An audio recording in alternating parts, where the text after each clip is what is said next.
El Partido Popular ha creado en Laval un grave problema económico por su mala gestión, sobre todo en la ejecución de los presupuestos.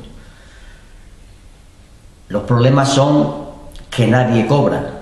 No cobran las subvenciones, las entidades de todo tipo, no cobran los proveedores en su mayoría, los comercios, las pequeñas empresas, que son las que en estos momentos están sufriendo las graves consecuencias.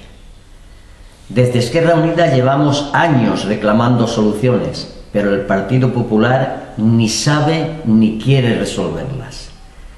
Pero esta situación no es fruto de la casualidad, ni fruto de la cacareada crisis, sino que es el fruto de una pesísima gestión del Partido Popular. Primera razón, el gobierno valenciano le debe al ayuntamiento del PP 3,5 millones de euros. 3,5 millones de euros que no le paga. Esa sería una razón. Una segunda razón es que el Partido Popular de Laval despilfarra el dinero de los vecinos, y una muestra de ellos es la venta del suelo del parking del Polígono 3. El Partido Popular vendió a la empresa constructora el suelo municipal por 546.000 euros. Pero el ayuntamiento no ha cobrado ni un solo euro. La empresa constructora lo que le ha dado al ayuntamiento son 26 plazas de garaje que en estos momentos no nos valen para nada.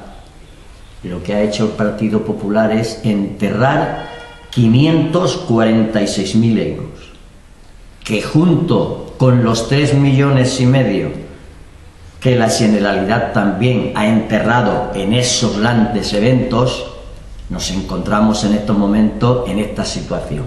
Y a eso es lo que el Partido Popular le llama crisis. Esquerra Unida nos preguntamos, con esos más de 4 millones de euros, ¿cuántas empresas, cuántos comercios se salvarían? ¿Cuántos proveedores cobrarían a un tiempo prudencial? ¿Cuántas subvenciones y entidades se pagarían que hace tiempo que no cobran? ¿A cuánta gente con problemas se le podría ayudar?